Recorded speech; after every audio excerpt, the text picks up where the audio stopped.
Frank stood in the hallway with his arms crossed, looking into Aaron's room. "Aaron, let's go to the shop," Frank said. Aaron was curled up on the bed, still in his pajamas, holding his blanket tight against his chest. He looked over at Frank and shook his head. "Go without me," Aaron said quietly. Frank raised an eyebrow. "I wasn't asking, get up." Aaron groaned and pulled the blanket over his face. "I don't want to go out today." Frank walked into the room and sat on the edge of the bed. His voice softened, but it stayed firm.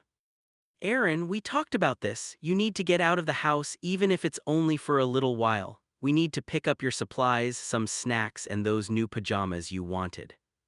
Aaron peeked out from under the blanket. "People are gonna look at me." "No, they're not," Frank said. "And even if someone does, you are not doing anything wrong. You're just going shopping with me." Aaron looked down embarrassed. "I feel little today." Frank nodded. "I know, that's why Daddy is going with you." Aaron's face got warm, but he didn't argue. Frank stood and held out his hand. "Come on, we'll keep it simple. Shoes, hoodie, then the store. You stay close to me, and if you feel overwhelmed, you tell me." Aaron slowly sat up. "Can I bring my plush?" Frank smiled. "Yes, but it stays in the bag unless you really need it." Aaron nodded and got dressed while Frank waited outside the door. A few minutes later, Aaron stepped into the hallway wearing a soft hoodie and sweatpants, looking nervous but ready. Frank looked him over and smiled. "There we go, good job." Aaron mumbled, "I still don't want to go." "I know," Frank said, "but you're still going, that's being brave." At the shop, Aaron stayed close to Frank, almost hiding beside him as they walked through the aisles. Frank grabbed wipes, powder, and a pack of diapers, placing them calmly in the cart like it was nothing. Aaron looked around fast. "Frank." Frank turned to him. "You're okay." Aaron whispered, "What if someone sees?" Frank put a hand on his shoulder. "Then they see supplies in a cart, that's all. You don't owe strangers an explanation." Aaron took a slow breath and nodded. They moved to the snack aisle next. Frank pointed at the shelves. "Pick two." Aaron looked up. "Two." "Two," Frank said. "You came with me, so you earned a treat." Aaron picked animal crackers and juice boxes, then quickly placed them in the cart. Frank smiled but didn't tease him. Before they left, they passed the pajama section. Aaron stopped and looked at a soft blue set with little stars on it. Frank noticed. "You want those?" Aaron hesitated. "They look babyish." Frank shrugged. "They look comfortable."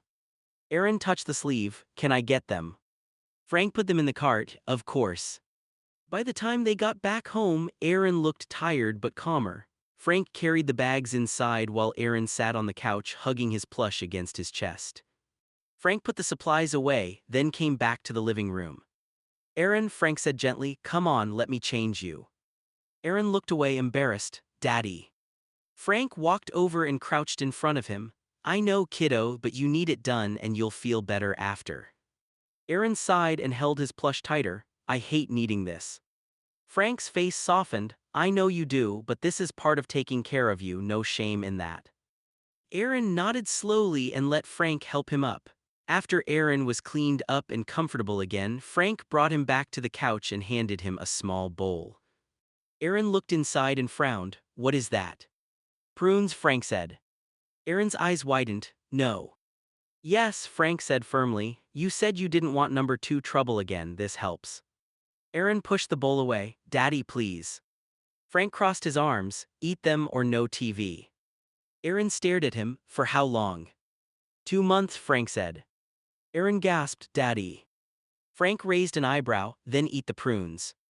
Aaron looked at the bowl like it had personally betrayed him. "That's not fair." Frank sat beside him. "Taking care of your body is not optional. I'm not being mean, I'm trying to help you avoid another painful day." Aaron mumbled, "They look gross." Frank picked up the spoon and handed it to him. 3 bites, then juice. Aaron narrowed his eyes. "Only 3. 3 good bites," Frank said. Aaron sighed dramatically, took the spoon and forced down the first bite. His face twisted. Frank tried not to laugh. "Good job." Aaron pointed the spoon at him. "Don't say good job like I'm 5. Frank smiled. "Then don't make a face like you're 5. Aaron rolled his eyes, but he took the second bite, then the third. Frank handed him a juice box. "There, see, you survived."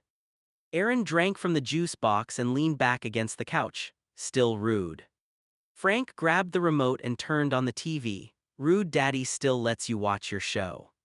Aaron smiled a little, so I'm not grounded for 2 months. Frank shook his head, not if you keep listening. Aaron rested his head against Frank's arm. Thank you, daddy. Frank put an arm around him. You're welcome, kiddo, now relax, shopping is done, you're changed and the prunes are over. Aaron looked at the bowl one more time and whispered, they better be over. Frank laughed for today. Frank picked up the empty bowl and looked at Aaron, who was still making a face from the prunes. See, Frank said, better than an enema.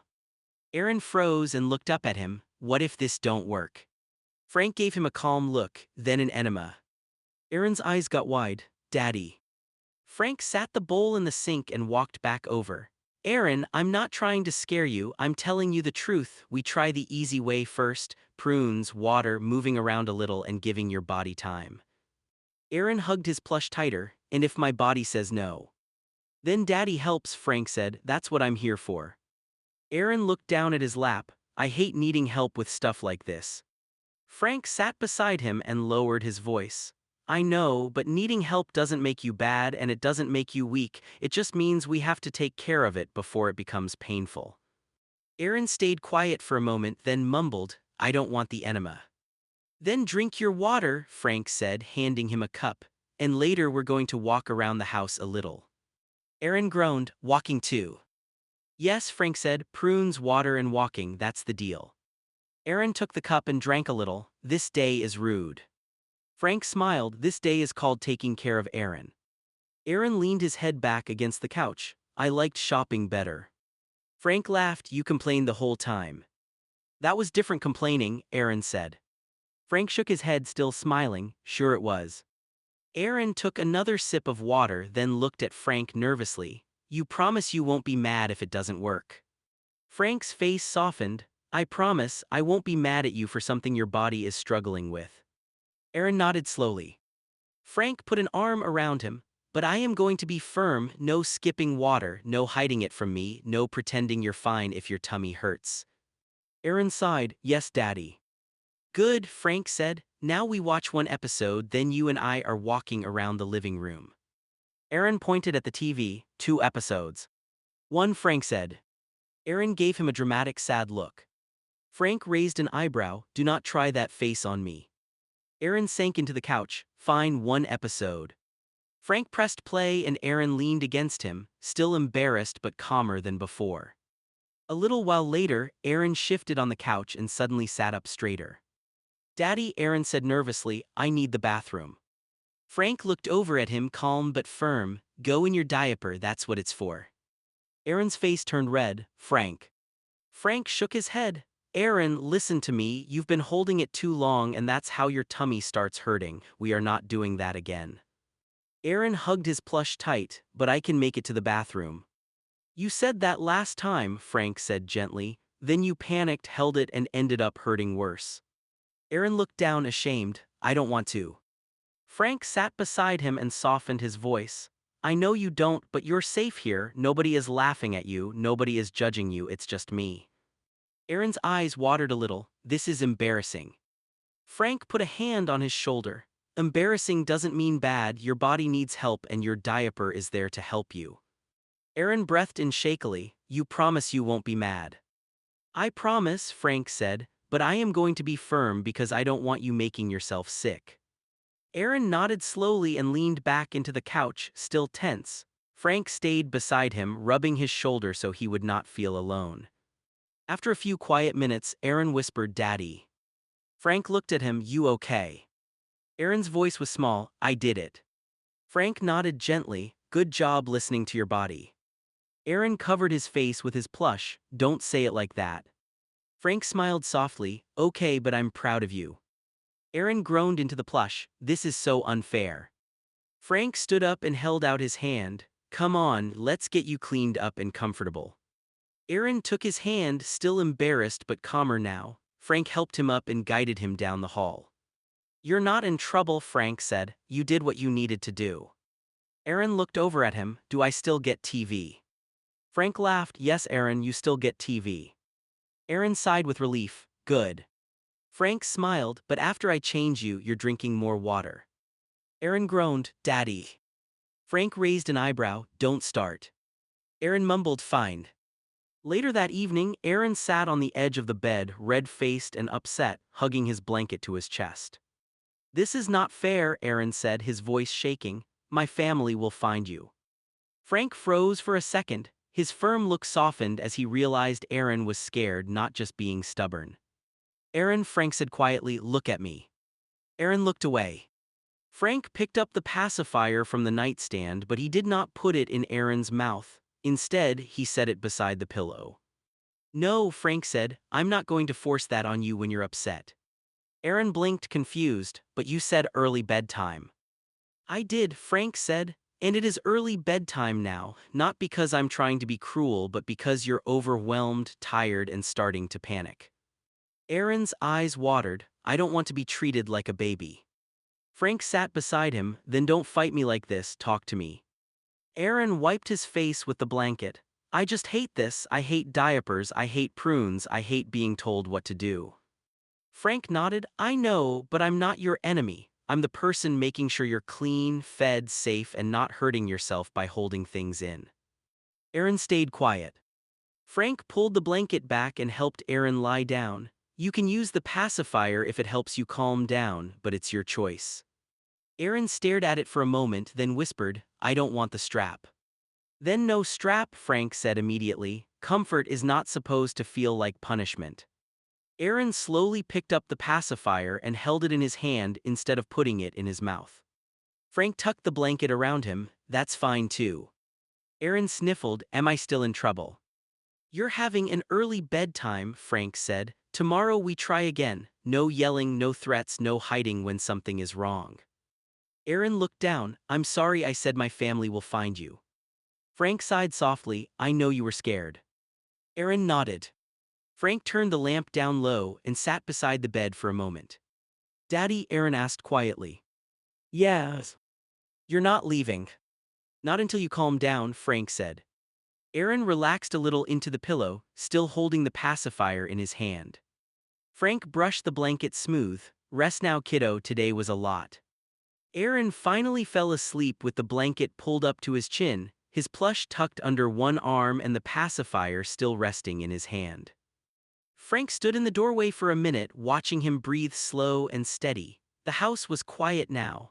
After the long day of shopping, prunes, arguing, and early bedtime, Aaron had finally worn himself out. Frank walked into the living room and sat down with his phone. He opened a few tabs and started looking at soft adult-sized baby clothes, ones that would actually fit Aaron and not make him uncomfortable. Onesies, soft pajama sets, thick socks, and a few gentle-colored shirts. Then he looked at hair dye, but he stopped before ordering it. Frank shook his head to himself, no, not without asking him. He added the clothes to the cart but left the hair dye alone. Aaron could choose that himself if he wanted it. Frank was strict, but he was not going to change Aaron's hair or style behind his back. A knock came at the door. Frank got up and opened it. Dean stood outside with a small bag in his hand. Can I come in? Dean asked. Frank stepped aside. Yeah, quiet though, I put the kid down.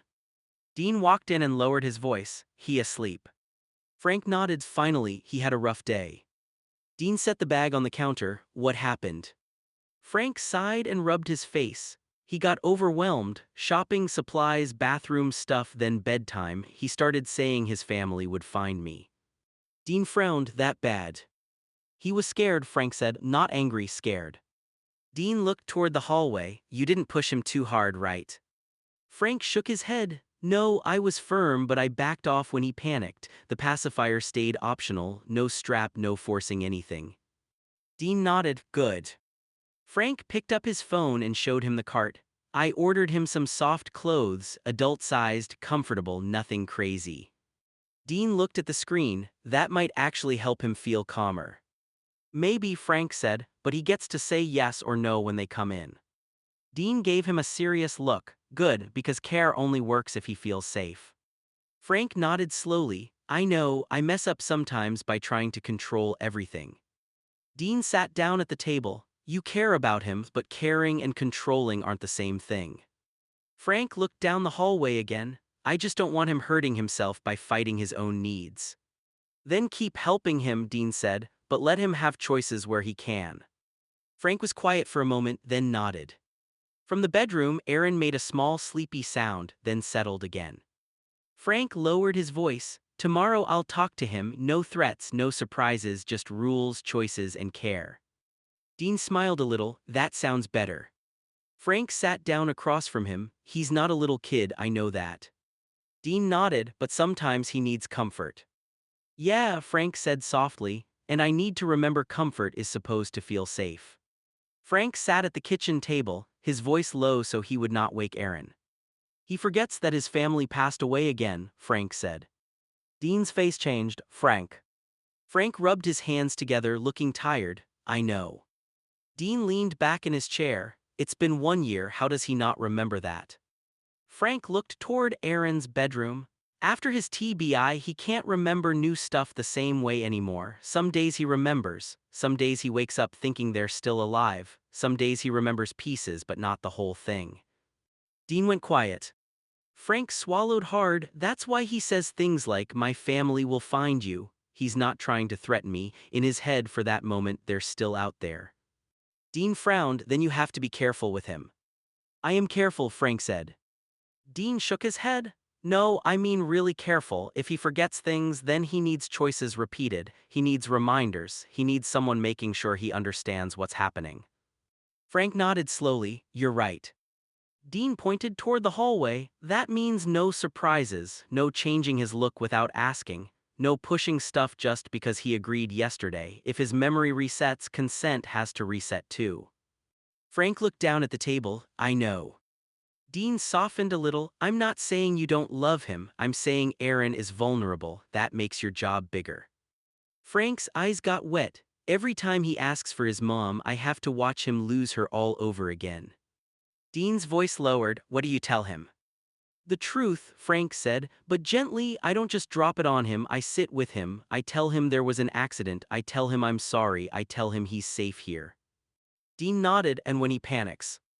I stop, Frank said. No rules, no strict voice, no ABDL stuff, just Aaron, just helping him breathe. Dean's expression eased. Good. Frank looked down the hallway again. The daddy thing helps him sometimes, it gives him comfort, but I can't let it become a way to ignore what he's feeling. Dean said exactly. Frank wiped his face and gave a tired laugh. You came over and gave me a lecture. Dean shrugged. Somebody had to. Frank nodded. No, you're right. A small sound came from the bedroom. Frank stood quickly. Aaron. Aaron's sleepy voice came from the room. Daddy. Frank walked down the hall and Dean followed a few steps behind but stayed near the doorway. Aaron was sitting up in bed, confused, clutching his blanket. Where, Mom? Frank's face fell, but he kept his voice gentle. Hey, kiddo, Frank said, sitting beside him. You had a hard memory night. Aaron blinked. Where's my family? Frank took a slow breath. Aaron, I'm right here. Dean is here too. You're safe. Aaron's eyes filled with fear. Did something happen? Frank nodded sadly. Yes, something happened a year ago. I'm so sorry. Aaron stared at him, trying to understand. His lip trembled. They're gone. Frank's voice broke a little. Yeah, kiddo, they're gone. Aaron let out a small sob and folded forward into Frank's arms. Frank held him carefully, not too tight, just enough to keep him steady. I forgot again, Aaron cried. I know, Frank whispered. It's not your fault. Aaron cried harder. Why do I keep forgetting? Frank rubbed his back. Because your brain got hurt, but that does not make you bad, it does not make you stupid, it just means we help you remember safely. Dean stood quietly in the doorway, his face soft now. Aaron looked over Frank's shoulder and saw him. Dean. Dean nodded. Hey, Aaron. Aaron wiped his face. Did I say something bad earlier? Frank shook his head. You were scared, that's all. Aaron looked down at the blanket. I thought my family could come get me. Frank's eyes watered again. I know. Aaron whispered, but they can't. Frank held him closer. No, but you are not alone. Aaron leaned against him, exhausted all over again. Frank reached for the pacifier on the pillow, then stopped. Do you want this or no? Aaron looked at it, then shook his head. No, just stay. Frank set it back down. Okay, I'll stay. Dean quietly stepped away to give them space. Frank stayed beside Aaron until his crying slowed. No strict voice, no rules, no baby talk, just a blanket, a quiet room, and someone patient enough to remind him of the truth without making him face it alone. Frank sat on the edge of Aaron's bed until Aaron's crying slowed and his breathing became heavy again. Aaron's eyes were red, his blanket pulled tight against his chest. "Daddy," Aaron whispered. "I'm here," Frank said. Aaron swallowed. "I forgot again." Frank nodded, trying to keep his voice steady. "I know, kiddo, it's not your fault." Aaron wiped his face with the blanket. "I hate my brain." Frank's chest tightened. "Don't say that, your brain got hurt, that doesn't mean you're broken." Aaron looked away. "Feels like it." Frank stayed quiet for a second, then gently moved the blanket off Aaron's legs. "Come on," Frank said softly. "I need to change you again, then you can sleep." Aaron's face turned red. "Again?" "Yeah," Frank said, "but you're not in trouble, you got upset and accidents happen." Aaron sniffled. "I'm sorry." "No sorry for this," Frank said. "You hear me, no sorry for your body needing care." Aaron nodded weakly. Frank helped him carefully, keeping his voice calm the whole time. He moved slowly, explaining what he was doing before he did it so Aaron would not feel lost or scared. When Aaron was clean and comfortable again, Frank pulled the fresh blanket over him and tucked it around his shoulders. "There," Frank said, "all done." Aaron looked exhausted. "Can you leave the little light on?" Frank turned on the small lamp by the dresser. "Of course." Aaron held his plush against his chest. "And don't go far." "I'll be in the living room," Frank said. "Dean is here too, you're safe." Aaron nodded, his eyes already closing. "Okay, Daddy." Frank waited until Aaron drifted off again. Then he stepped into the hallway, leaned against the wall, and let out a breath he had been holding for too long. He pulled out his phone and texted Dean. "This is every night, bro. Get 2 beers, I'll meet you in the living room. Give me 5 minutes, I need to change him again." A moment later, Dean replied, "I'll meet you in the living room, but no beers while you're still on errand duty. Coffee or soda, you need a clear head." Frank stared at the message, then sighed. "Yeah, you're right." When Frank walked back into the living room, Dean was already sitting on the couch with 2 sodas on the table. Frank gave a tired laugh. "You really brought soda." Dean picked one up and handed it to him. "You're taking care of someone with a brain injury who wakes up grieving every night, you don't get to check out." Frank sat down heavily. "I wasn't trying to check out." "I know," Dean said, "but you're drowning." Frank opened the soda and stared at it. "Every night, Dean, every night he asks where they are, every night I have to tell him they're gone, and every night it breaks him like it just happened." Dean's face softened. "And it breaks you too." Frank rubbed his eyes. "Yeah." Dean leaned forward. "Then you need help, real help, not just me coming over sometimes. A doctor, a grief counselor, a brain injury specialist. Maybe a nighttime routine written down for him, pictures, a memory book, something that helps him wake up and understand without getting hit by it all at once." Frank nodded slowly. "A memory book." "Yeah," Dean said, "something gentle, something that says where he is, who's with him, what happened, and that he's safe." Frank looked toward the hallway. "He thinks his family can still find him." Dean said quietly, "Then the book needs to tell him they loved him, they're gone, and he's not abandoned." Frank's eyes filled again. "I hate this." "I know," Dean said. Frank took a long drink of soda, then leaned back against the couch. "I can do strict," Frank said. "I can do diapers, meals, supplies, bedtime, all of it, but this memory stuff," he shook his head. "I don't know how to make it hurt less." Dean sat beside him. "You can't make it not hurt, you can only make sure he doesn't face it alone." Frank nodded, quiet. From the bedroom, Aaron made a small sound. Frank immediately sat forward. Dean put a hand up. "Wait." They both listened. The house went quiet again. Frank sank back into the couch. Dean gave him a serious look. "Tomorrow call someone, not later tomorrow."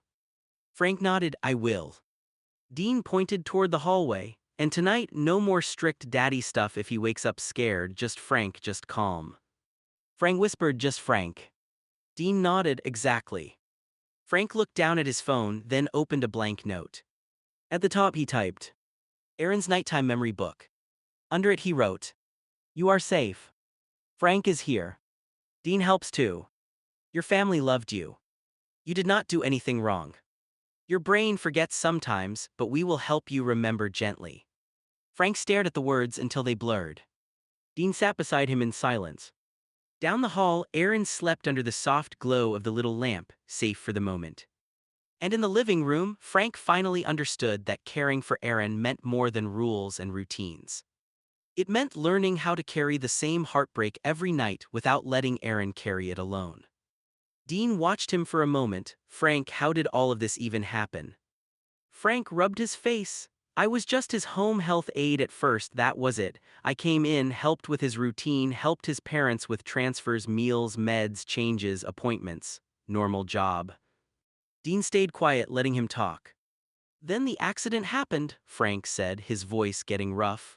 His parents died. After that, everything fell apart. The next thing I knew, Aaron was living with me because nobody knew how to take care of him but his parents and me. Dean frowned. What about family? Frank shook his head. That's the thing, before the funeral I thought he was an only kid. Dean blinked. He has siblings. An older brother, Frank said, Geoff. Dean sat up. Where the hell has Geoff been? Frank gave a bitter laugh. He showed up at the funeral, hugged Aaron, cried for 5 minutes, said he couldn't handle seeing him like that, and then disappeared again. Dean's jaw tightened. He left Aaron with you. Frank nodded. Pretty much. Dean looked toward the hallway. Does Aaron remember him? Sometimes, Frank said. Sometimes he asks for Geoff like Geoff is coming over. Other nights he forgets he even has a brother. Dean exhaled slowly. That's messed up. Frank leaned forward, elbows on his knees. His parents had everything down. His mom knew how to calm him when the TBI confusion hit. His dad knew every routine, every doctor, every supply order. Then they were gone and everyone looked at me like I was the only person who knew the manual. Dean's voice softened, and you said yes. Frank looked down. What was I supposed to do? Let him go somewhere strangers didn't understand him, let him wake up every night asking for dead people with nobody who knew how to answer. Dean didn't respond right away. Frank swallowed hard. I'm not his father, I know that, I was his aide, but now I'm the one here. I'm the one changing him at 2 in the morning, I'm the one explaining the funeral over and over, I'm the one he calls daddy when he's scared. Dean nodded slowly. That's a lot of power to have over someone. Frank looked at him. I know. Then you need paperwork, Dean said. Real paperwork, guardianship, medical decision stuff. Whatever applies, not just people assuming you'll handle it because you always have. Frank sighed. I know. Dean leaned forward, and Geoff needs to be contacted. Frank's face hardened. He doesn't deserve Aaron. That might be true, Dean said, but Aaron deserves answers, and if Geoff is still legally family, you need to know where he stands. Frank stared at the floor. Aaron's going to ask for him again. Then don't lie, Dean said. Tell him Geoff hasn't been around but you're trying to figure it out. Frank nodded slowly. From the bedroom, Aaron stirred. Frank immediately stood, but Dean held up a hand. Wait, Dean whispered. They listened. Aaron's sleepy voice called from the room, Daddy. Frank went down the hall and stepped into the soft light of the bedroom. Aaron was awake again, curled under the blanket, eyes half open. I'm here, Frank said. Aaron blinked. Did Geoff come? Frank's chest tightened. No, kiddo, Frank said gently. Geoff didn't come tonight. Aaron frowned, confused. He was at the funeral. Frank sat beside him. Yeah, he was. Then where is he? Frank took a careful breath. I don't know right now, but I'm going to try to find out. Aaron's eyes watered. Did he leave because of me? No, Frank said immediately. No, Aaron, that is not your fault. Aaron looked down at his blanket. Everybody leaves. Frank's voice broke a little. I didn't. Aaron looked up at him. Frank put a hand over his own chest. I'm still here. Aaron reached for him, and Frank leaned in so Aaron could hold onto his shirt. I don't remember right, Aaron whispered. I know, Frank said. That's why we're going to make the memory book, so when your brain gets confused, we can help it find the truth again. Aaron sniffled. Will it say Geoff left? Frank hesitated, then answered honestly. It will say Geoff hasn't been around but that you did nothing wrong. Aaron nodded slowly. Frank tucked the blanket tighter around him, and it will say you are safe here. Aaron's eyes started to close again. With you. With me, Frank said, and Dean helps too. Aaron whispered, okay. Frank stayed until Aaron's breathing evened out again, then he walked back to the living room. Dean looked up, he asked for Geoff. Frank nodded, yeah. Dean sighed, tomorrow we start making calls. Frank sat down and opened the note again. Under the memory book title, he added another line. Geoff is your older brother, he came to the funeral but he has not been around since, that is not your fault. Frank stared at the words for a long time. Then he typed one more line.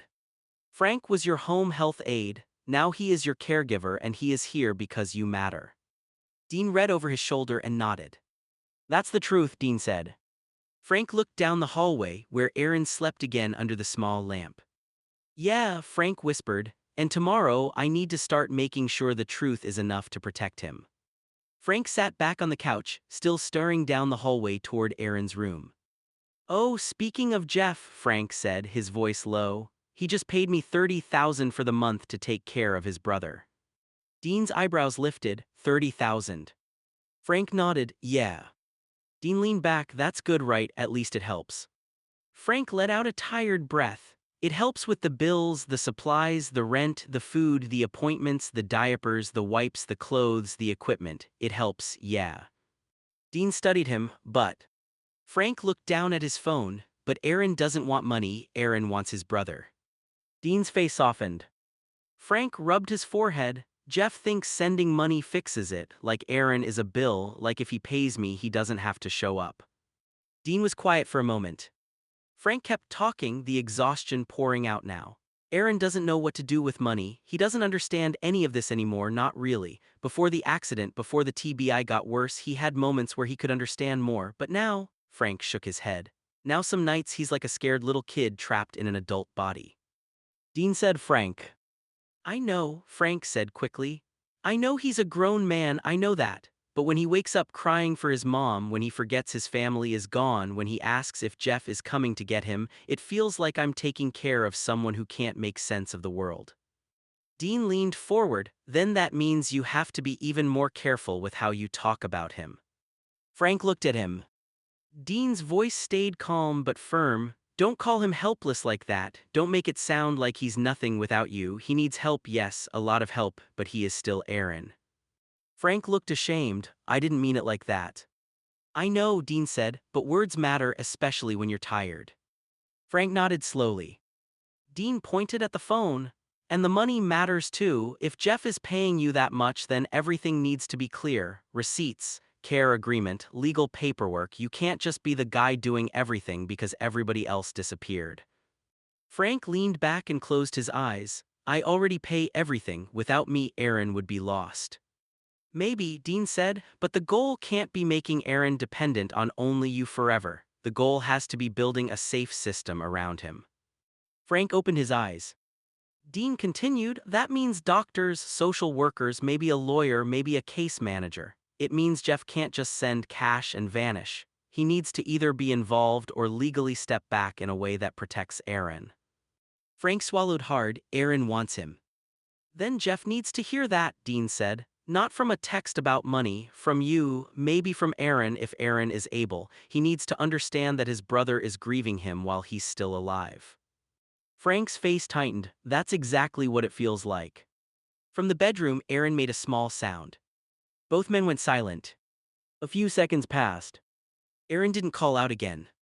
Frank looked back at Dean. Some nights he thinks he's 4, some nights he thinks he's 2, some nights he knows he's Aaron and he knows everything and those nights hurt in a different way. Dean nodded sadly, that's why you need help, you can love him and still need help. Frank looked at him, then tell me what to do. Dean pointed at the phone, text Geoff, tell him the money helps but Aaron needs him. Frank hesitated, then opened Geoff's contact and typed slowly. Geoff, the money helps but Aaron needs more than money, he asks for you, he thinks you're coming, he needs his brother, not just a payment. We need to talk about his care, legal paperwork and how you're going to be involved.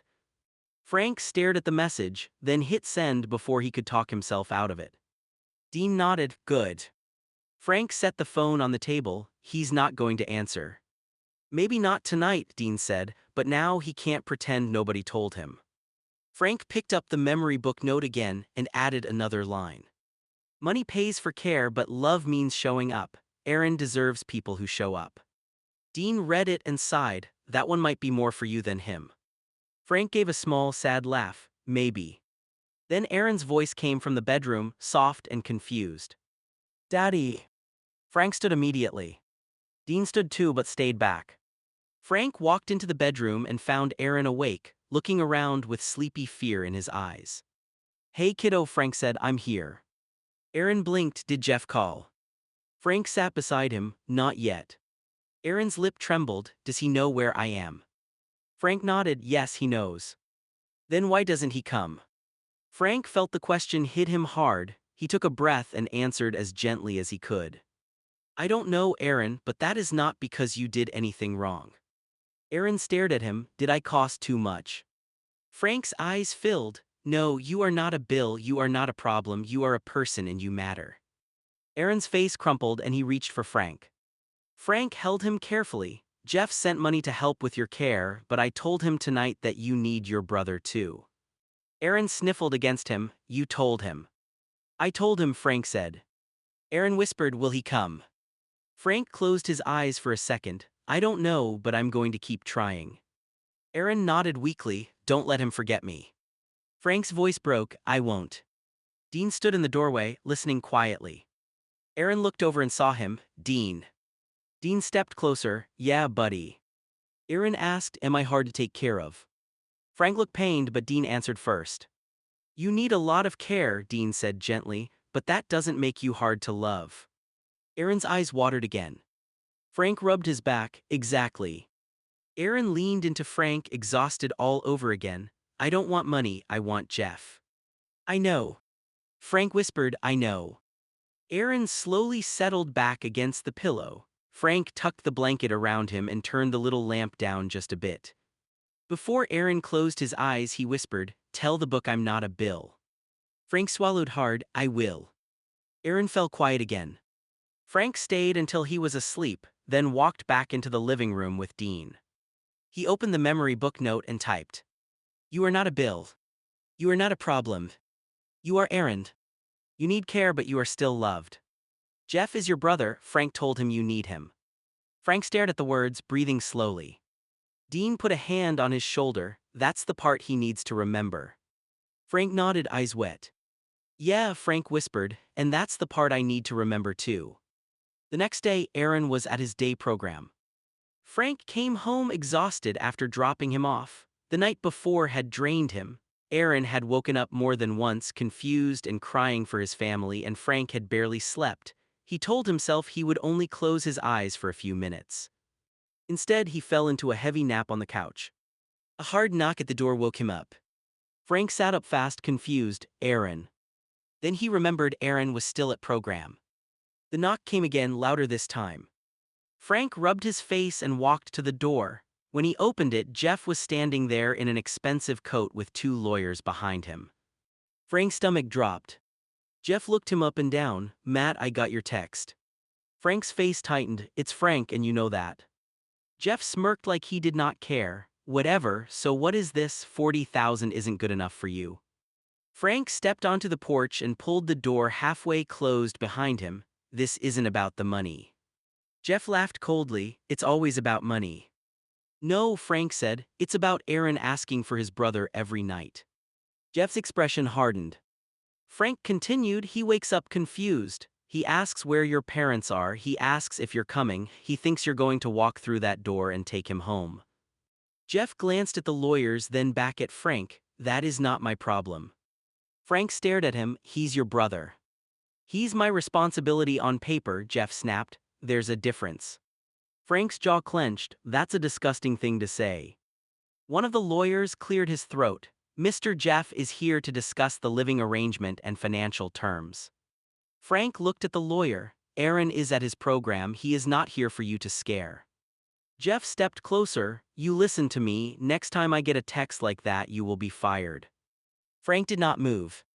Geoff pointed toward the house. Aaron will go into a home and I can sell this dump, so watch it. Frank's face went pale, then red. This dump is where Aaron feels safe. This dump is an asset, Geoff said. Frank's voice lowered, do you hear yourself? Geoff shrugged, I hear a man who is paying way too much for a babysitter who thinks he gets a vote. Frank took a breath, forcing himself not to explode. I am not a babysitter, I was Aaron's home health aide. I became his caregiver because after your parents died, you disappeared. Geoff's eyes flashed, be careful. No, you be careful, Frank said. Aaron is a vulnerable adult with a TBI. He has care needs, medical routines, memory problems, and grief that hits him like it just happened. You cannot just throw him somewhere because you want to sell a house. The lawyer stepped forward. We should avoid making emotional statements. Frank looked at him, then write this down legally. Aaron is not a bill, he is not property, he is not a problem you can pay someone to hide. Geoff's face twisted. You got attached, that's your mistake.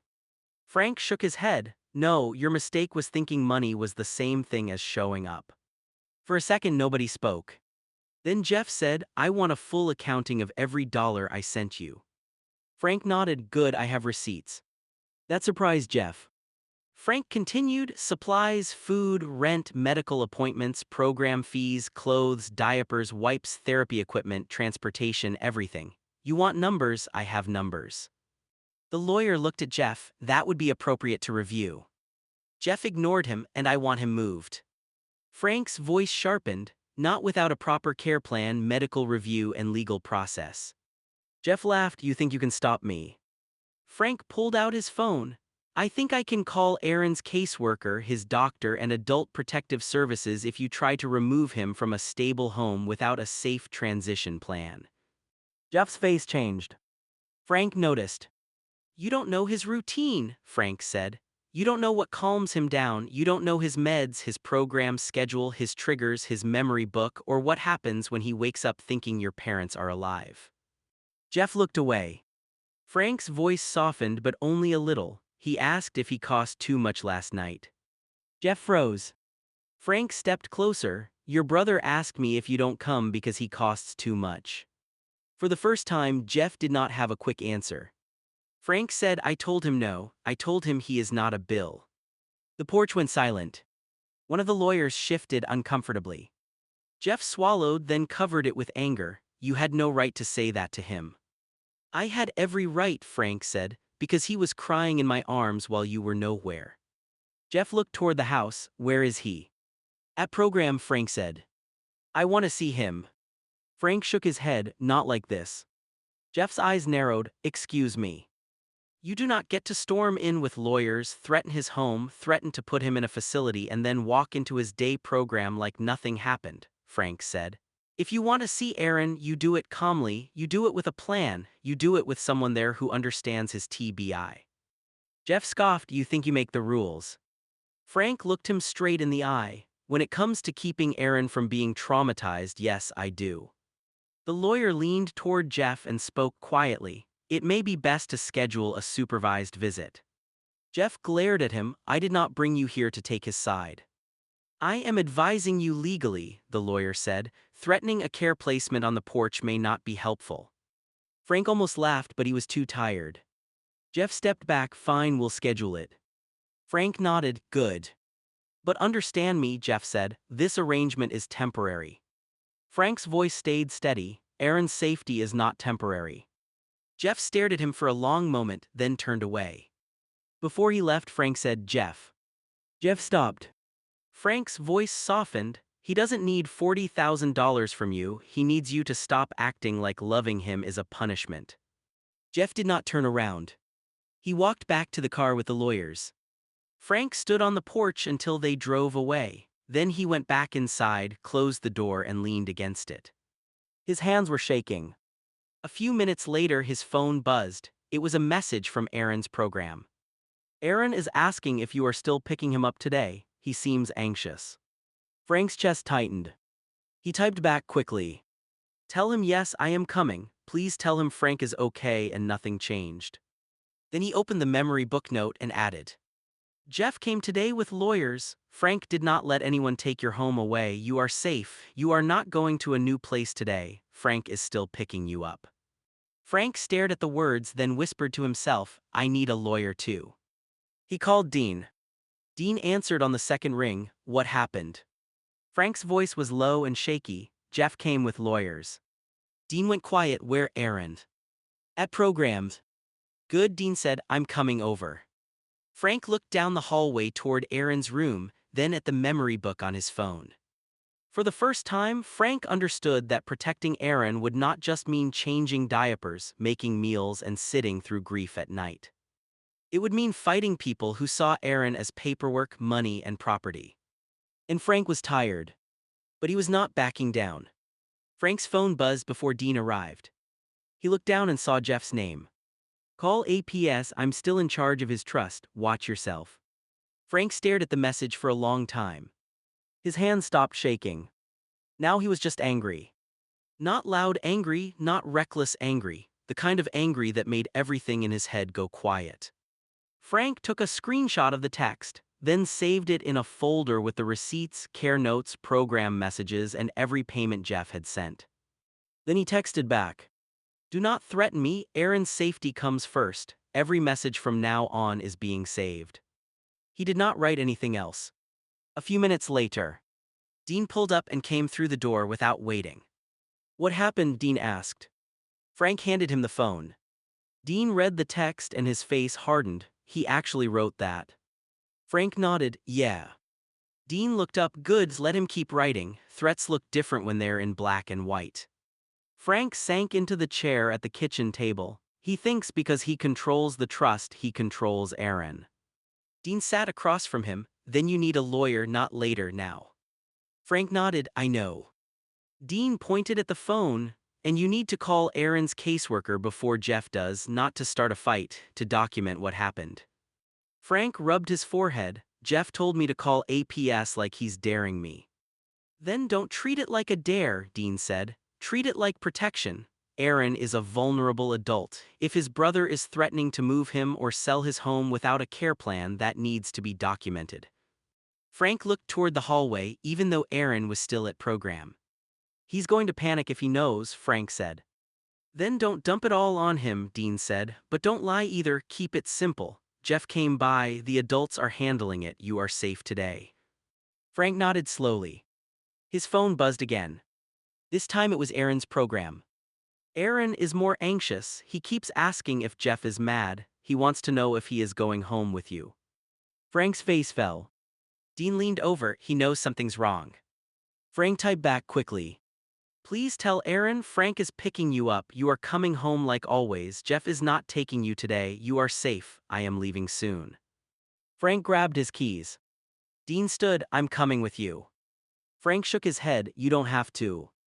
Yes, I do, Dean said, because if Geoff shows up there you need a witness. Frank stopped moving for a second, then nodded. On the drive to the program, Frank kept checking the rearview mirror. Dean sat beside him, quiet but alert. When they arrived, Aaron was waiting near the front with a staff member beside him. He was holding his backpack tight in both hands, his face pale and scared. The moment he saw Frank, his eyes filled with tears. Daddy, Aaron called. Frank hurried over but kept his voice calm. I'm here. Aaron's voice shook. Am I going home? Yes, Frank said immediately. You're coming home with me. Aaron looked behind him and saw Dean. Dean came too. Dean smiled gently. Yeah, buddy, I came too. Aaron's breathing was fast. Is Geoff mad? Frank crouched in front of him. Geoff is upset, but that is not your fault. Aaron's lip trembled. Did I do bad? No, Frank said firmly. You did nothing bad. The staff member looked at Frank. He's been asking since lunch. He said he had a bad feeling. Frank nodded sadly. Thank you for staying with him. Aaron reached for Frank's hand. Please don't send me away. Frank squeezed his hand. I'm not sending you away. Aaron whispered. Geoff said home. Frank froze. Did Geoff call you? Aaron looked confused. I don't know, my brain said he did. Dean stepped closer. That's okay, your brain gets scared sometimes. Frank took a slow breath. Aaron, listen to me. Nobody is taking you anywhere today. We are going home. We are going to have dinner. We are going to update the memory book. That's all. Aaron nodded, but tears rolled down his face. Frank helped him outside and into the van. Dean climbed in after them. On the way home, Aaron stayed quiet until they pulled into the driveway. Then he whispered, Is this still my home? Frank parked the van and turned around to face him. Yes, Frank said, this is still your home. Aaron looked at the house. Geoff wants it. Frank's jaw tightened but his voice stayed gentle. Geoff said some things he should not have said, the adults are handling it. Aaron hugged his backpack to his chest. I don't understand trusts, I don't understand money, I don't understand why he won't come inside and be my brother. Frank's heart broke all over again. I know, Frank said, and you shouldn't have to understand all of that tonight. Aaron looked down, am I a lot? Dean answered before Frank could. You need a lot, Dean said softly, but that does not mean you are too much. Aaron looked at him. Frank nodded, exactly. Inside the house, Frank brought Aaron to the living room and sat beside him with the memory book open on his phone. I'm going to read something to you, Frank said. You tell me if it helps. Aaron nodded. Frank read slowly. Geoff sent a message today. Frank and Dean are saving everything and getting help from the right people. You did nothing wrong. You are not being moved today. You are safe at home. Money and paperwork are adult problems. Aaron is not a problem. Aaron listened, his eyes wet. Can you add something? Aaron asked. Anything, Frank said. Aaron swallowed. Right, Aaron wants Geoff, not the trust. Frank's eyes filled but he typed it. Aaron wants Geoff, not the trust. Aaron stared at the words, then leaned into Frank's side. He thinks money is me, Aaron whispered. Frank wrapped an arm around him, then he's wrong. Dean stood near the window, looking out at the street like he expected Geoff to come back. Frank's phone sat on the table, silent for now. The threat was still there. The trust was still there. Geoff was still out there, angry and in control of money he treated like power. But Aaron was home. And Frank had proof. He had witnesses. He had Dean. And for the first time, he had stopped reacting like a scared aide and started moving like someone ready to protect Aaron the right way. Later that afternoon, Frank was trying to keep the house calm for Aaron. Aaron was in his room resting after program, still anxious from the morning. Dean stayed in the living room with Frank, both of them quiet, both of them waiting for the next problem. Then a car pulled up outside. Dean looked through the window. Frank. Frank stood. Who is it? Dean's face tightened. Geoff and someone else. Frank walked to the door and opened it before they could knock. Geoff stood on the porch with a woman beside him. She had a folder in her hand and a serious look on her face. Geoff smiled like he had already won. Frank, this is Beth, social worker. Beth looked at Frank. Mr. Frank. Just Frank, he said. Aaron is resting. What's going on? Beth glanced at Geoff, then back at Frank. Geoff has raised concerns that you may be using Aaron's trust money for your own gain. Frank's stomach dropped. No, that is not true. Geoff crossed his arms. We give you more than enough. Frank pointed at him. You made this up. Beth's voice stayed calm but firm. Frank, I need you to understand, these concerns are serious. Frank opened the door wider. I have receipts, care notes, program messages, supply orders, everything. Geoff pulled out his phone. Before you believe him, listen to this. Frank's eyes narrowed. What is that? Geoff hit play. The audio was choppy, cutting in and out like pieces had been stitched together. Frank's voice came through the phone. Aaron needs more money, not his brother. Beth's expression changed. Frank stared at the phone. That's edited. Geoff stopped the audio. Sounds pretty clear to me. Frank stepped forward. Play the whole thing. Geoff slipped the phone back into his pocket. That is the whole thing. No, it isn't, Frank said. I never said that. I said Aaron doesn't want money. Aaron wants his brother. I said the money helps but it doesn't replace you. Dean came to the doorway. I heard him say that too. Beth looked at Dean. And you are? Dean, he said, I've been helping Frank. I was here when Geoff threatened to put Aaron in a home and sell the house. Geoff snapped. That is not what happened. Frank pulled out his phone. Yes, it is, and I saved your text. Beth looked at him. What text? Frank showed her the screenshot. Call APS. I'm still in charge of his trust. Watch yourself. Beth read it and went quiet. Geoff's jaw tightened. That's out of context. Frank said, so is your audio. Beth closed her folder slowly. I need to call APS and the police. I'm sorry. Frank nodded even though his hands were shaking.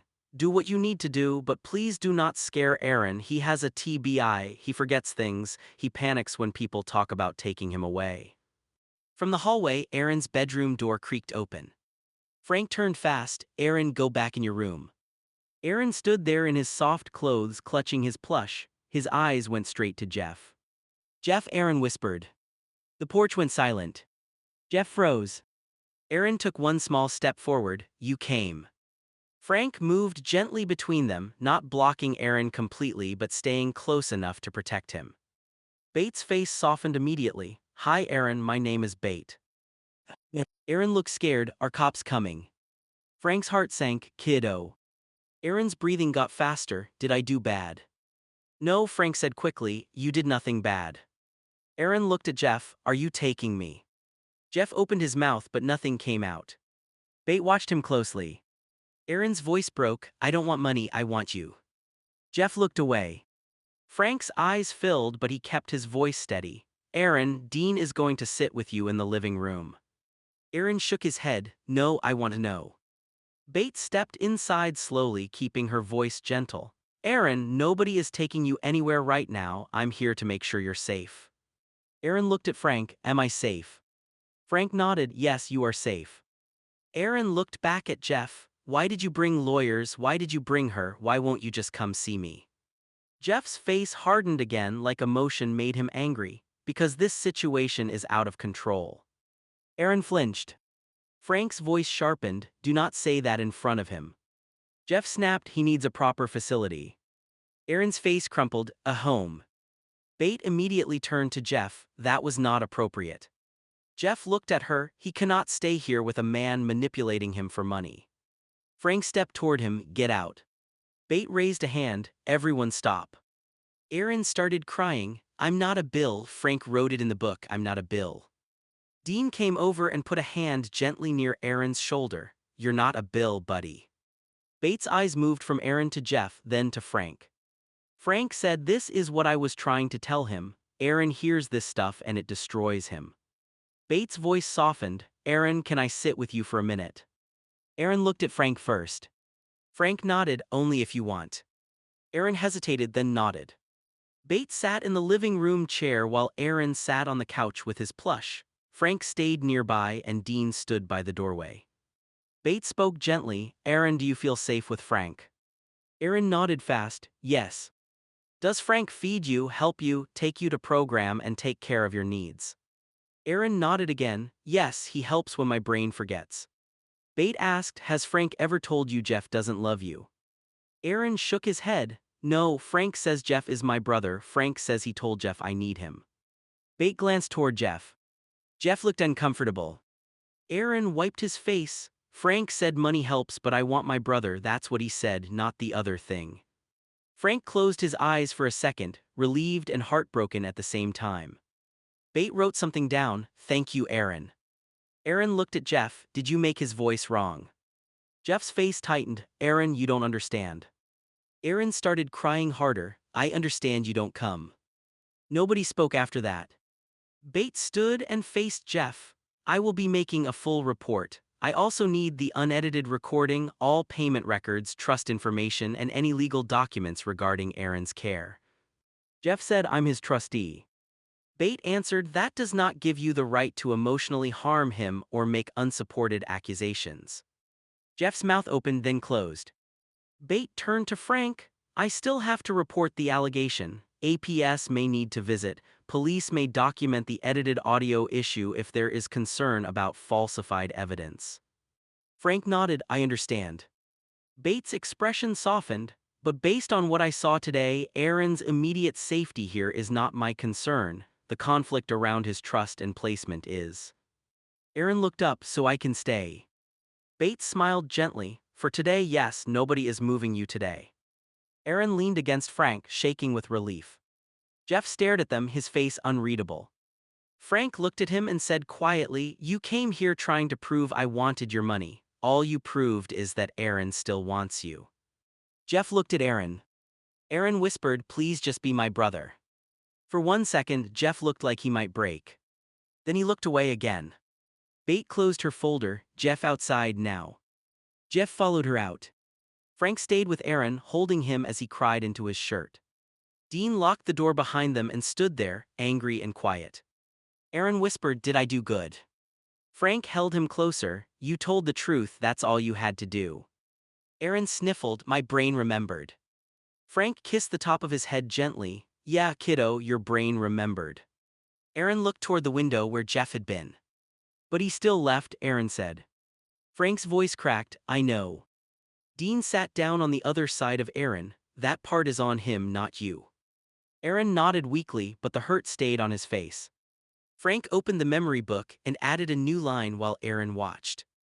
Today, Geoff played a choppy recording that was not the full truth. Aaron remembered what Frank really said: money helps, but Aaron wants his brother. Aaron told the truth. Aaron did nothing wrong. Aaron read the words slowly. Then he whispered, "Add one more." Frank looked at him. "What do you want it to say?" Aaron swallowed hard. "Geoff came to the door, but he still did not come for me."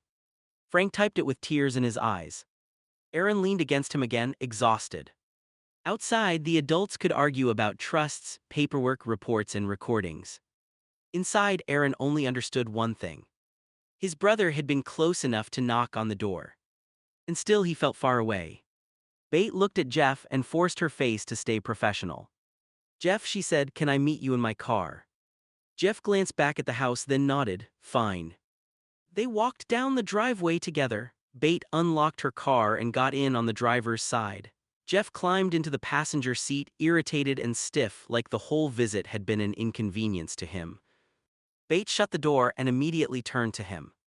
"You told me the guy was nonverbal." Geoff frowned. "I thought he was." Beth stared at him. "You thought?" Geoff shifted in his seat. "He uses devices sometimes. He gets confused. I didn't know he could answer questions like that." Beth's voice dropped. "What the fuck, Geoff? This will be harder than you made it sound." Geoff's eyes narrowed. "Harder?" "Yes," Beth said, "because you made it sound like Aaron couldn't communicate, couldn't understand anything, and was completely under Frank's control. Then I walk in there and Aaron answers direct questions. He understands enough to say what happened. He remembers what Frank actually said. He knows you don't show up." Geoff looked out the window. "He doesn't understand the trust." "That is not the same thing as being unable to speak for himself," Beth snapped. "You left that part out." Geoff clenched his jaw. "I told you he has a TBI." "You told me what helped your version," Beth said. "You did not tell me what would make your version complicated." Geoff turned back to her. "Frank is manipulating him." Beth leaned closer. "Maybe, maybe not. That's what an investigation is for. But right now, the person who brought me edited audio, threatened placement, and clearly underestimated Aaron's ability to speak was you." Geoff's face went red. "I am his brother." "And trustee," Beth said, "not owner." Geoff looked furious. Beth opened her folder and took out a pen. "I need the full recording." "I gave you what mattered." "No," Beth said sharply. "You gave me what helped you. I need the full recording." Geoff said nothing.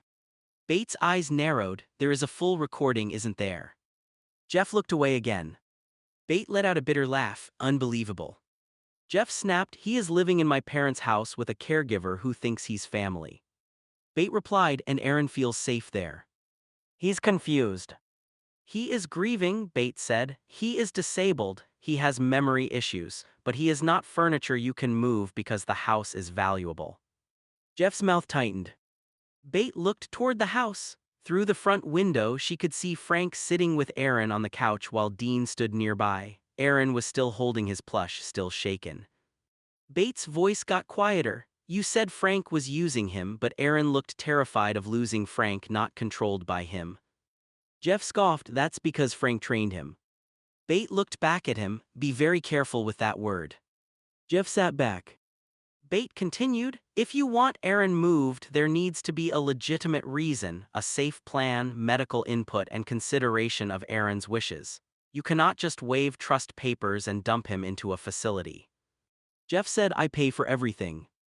"No," Beth said, "the trust pays for Aaron's care. That money is for Aaron, not your power, not your guilt, not your control." Geoff's face twitched, but he said nothing. Beth wrote something down. "I'm documenting everything from today." Geoff turned sharply. "Everything?" "Yes," Beth said. "Including the edited audio, your statement that you thought Aaron was nonverbal, your threat about the house, and Aaron's own words." Geoff's voice lowered. "That will make me look bad." Bates stared at him, then maybe stopped doing things that look bad. For a moment, the car was silent except for the low hum of the air conditioner. Geoff rubbed his forehead. You don't know what it was like growing up with him. Bates' expression changed slightly. Then tell me. Geoff looked toward the house. Everything was Aaron, always Aaron. Doctors, therapy, aides, emergencies, equipment. My parents' whole life was him. Bates stayed quiet. Geoff's voice cracked for half a second, then hardened again. Then they died, and suddenly everyone looked at me like I was supposed to become them. Bates said softly, so you sent money instead. Geoff snapped his eyes back to her. I did my part. No, Bates said, you paid your part. Geoff swallowed, but the anger came back fast. I can't do what Frank does. Bates nodded once, then say you can't, but don't destroy the person who can just because you feel guilty. Geoff's face went cold. Bates closed her folder. I am not removing Aaron today. I am not recommending an emergency placement based on what you gave me. I am opening a review and I will be speaking to Aaron separately, Frank separately, Dean separately, the program, his doctors, and anyone connected to the trust. Geoff looked trapped, and me. Bates stared at him, especially you. Inside the house, Aaron looked toward the window again like he could feel Geoff nearby. Geoff saw him. For 1 second his face softened. Then Aaron lifted one hand, small and hesitant, like he was asking his brother to come back inside. Geoff looked away. Bates saw it. Her voice was quiet but sharp. That right there is the problem. Geoff didn't answer. Bates started the car, not to leave but to turn on her recorder and log the visit notes while everything was fresh. From this point forward, she said, you do not contact Frank with threats, you do not show up here with lawyers without notice, you do not tell Aaron he is going to a home, and you do not bring me edited evidence again. Geoff looked at her. You work for the system, not Frank. Bates nodded. Correct, I work for Aaron's safety. Geoff stared out the windshield. Bates sat in the driver's seat, gripping the steering wheel so hard her knuckles turned pale. You put my fucking job on the line, she snapped. Geoff stared at her. What are you talking about? Bates turned toward him, furious now. I can't lie to help you if he can tell his view. Geoff's jaw tightened. Aaron doesn't know what he's saying half the time. Bates pointed toward the house. He knew enough. He answered me. He corrected the recording. He said exactly what Frank told him. He said he wanted you, not the trust. Geoff looked away. He's confused. No, Bates said sharply. You are hopping. He is confused enough that nobody listens to him. Geoff's face went cold. Bates leaned closer. You came to me acting like this was easy, like Aaron was nonverbal, completely unaware and trapped with some caregiver stealing money. Then I get here and find out Aaron can speak, Aaron has opinions, Aaron has memory, and Aaron is terrified of losing his home. Geoff snapped, I need to sell that house. Bates stared at him. There it is. Geoff ran a hand through his hair. You don't understand, the house is worth a lot, the trust is complicated, the taxes, the upkeep, the repairs, it's too much. Bates' voice dropped. Then say you want the money, don't dress it up like concern. It is concern, Geoff said. He needs a facility. Bates shook her head. Maybe one day Aaron will need a different level of care, maybe he won't, but that decision has to be based on Aaron's needs, not your plan to sell the house. Geoff slammed his hand lightly against the dashboard. I'm the trustee. And I still can't lie to help you, Bates said. Do you understand that? I cannot write a false report saying Aaron can't communicate when I personally heard him communicate. I cannot pretend Frank is stealing based on chopped audio when there are receipts and witnesses. I cannot ignore that you brought me here under false information. Geoff glared. You said you could help. Bates' eyes narrowed. I said I could investigate. Geoff leaned back, angry and cornered. So now what? Now Bates said I write what I saw. Geoff scoffed. And what did you see? Bates counted it off on her fingers. A vulnerable adult who is scared, a caregiver who may be overwhelmed but appears bonded and prepared with records, a brother who controls the trust and wants the house sold, an edited recording, threatening text messages, and a clear emotional conflict that you conveniently left out. Geoff's face flushed. You're making me sound like the villain. Bates looked at him coldly. I'm writing facts. What they make you sound like is your problem. Geoff's phone buzzed in his hand, but he ignored it. Bate continued, I'm going to speak with Aaron's program, I'm going to speak with his doctor, I'm going to ask for the trust documents, I'm going to request the full audio, and if you refuse to provide it I will document that too.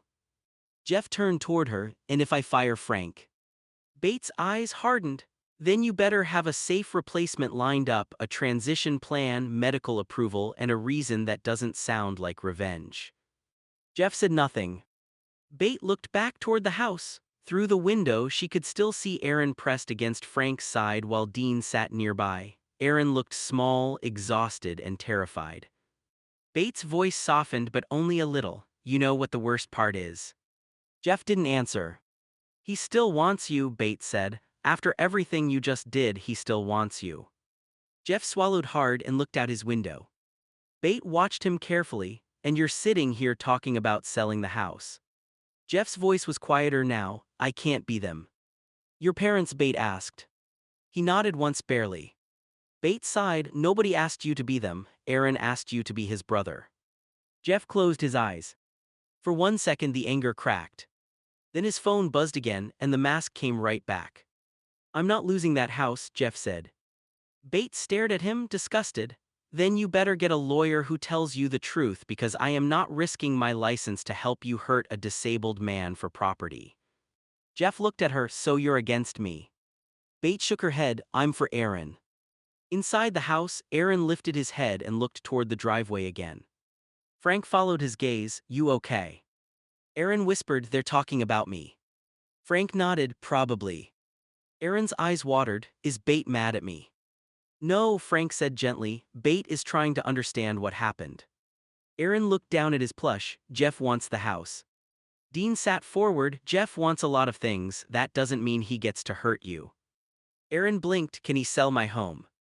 Frank hesitated, choosing his words carefully. I don't know yet, but I'm going to get help and find out what your rights are. Aaron's breathing got shaky, I don't know rights. I know, Frank said, that's why we're going to find people who do. Aaron leaned into him, don't let them take my room. Frank wrapped an arm around him, I won't let anyone take anything without a fight. Dean looked out the window again, Bate is still in the car with him. Frank nodded, good. Aaron whispered, maybe she'll tell him to come inside. Frank looked toward the driveway, his heart heavy. I hope so, he said. But outside, Bate had already opened her car door. She stepped out, folder in hand, and looked back at Geoff. I'm giving you one chance, she said, not as a social worker, as a human being. Geoff looked up at her. Bate pointed toward the house. Go tell your brother the truth, tell him you're scared, tell him you're overwhelmed, tell him you don't know how to take care of him, but do not tell him this is Frank's fault, do not tell him he is going to a home, and do not mention the house. Geoff's face tightened, and if I do? Bate's answer was cold. Then I write that too. Geoff sat there for a long moment. Then slowly he opened the passenger door. Inside the house, Aaron saw him step out. His whole body went still. Frank felt it immediately, Aaron. Aaron whispered, he's coming back. Dean stood up. Frank kept one arm around Aaron, steady and protective. A few seconds later, there was a soft knock at the door. Not hard this time. Not angry. Just a knock. Frank looked at Aaron, do you want me to open it? Aaron's eyes filled with fear and hope at the same time. He nodded. Frank stood, walked to the door and opened it. Geoff stood there alone. Bate waited near the driveway, watching. Geoff looked past Frank and saw Aaron on the couch. For once he did not speak like a trustee. He did not speak like an owner. He spoke like a man who had run out of places to hide. Aaron, Geoff said quietly, I need to talk to you. Aaron clutched his plush tighter. Are you selling my home? Aaron asked. Geoff's face twisted with guilt. Frank looked at him, warning in his eyes. Geoff swallowed. I don't know what I'm doing, Geoff said. Aaron stared at him. Geoff's voice cracked, I don't know how to be what Mom and Dad were. Aaron's eyes filled with tears, I didn't ask you to be Mom and Dad. Geoff looked down. Aaron whispered, I asked you to be Geoff. For the first time, Geoff had no answer. And that silence hurt more than any threat. Geoff stood at the doorway, his face twisted with anger, shame, and panic. Bate stayed near the driveway, watching him closely. Geoff turned back toward her and snapped, I slept with you. Frank's eyes widened, Dean's face went cold. Bates' expression hardened instantly, do not do that. Geoff pointed at her, don't act like you don't know me. Bates stepped closer, her voice sharp, I know you, that does not mean I can lie for you. Geoff's face flushed, you were supposed to help me. Bates glared at him, you are not disabled, your brother is. Aaron flinched on the couch. Frank turned immediately, Aaron, look at me. Aaron's eyes were wide and wet, they're fighting because of me. No, Frank said firmly, they are fighting because Geoff made adult choices, that is not your fault. Geoff looked past Frank at Aaron, then back at Bates. You think I want this? You think I wanted to walk in here with lawyers? Bates crossed her arms, then explained it without threatening him. Geoff's breathing was rough. This was advised by Aaron's lawyers. The house is bleeding, Aaron's trust dry. Repairs, taxes, insurance, maintenance, everything. Frank is expensive. Supplies are expensive. Program is expensive. His care is expensive. Frank stepped forward, so you decided to scare him. No, Geoff snapped, I decided to keep the trust from collapsing. Bates narrowed her eyes, then why did you bring edited audio? Geoff went silent. Dean said because the truth didn't make Frank look bad enough.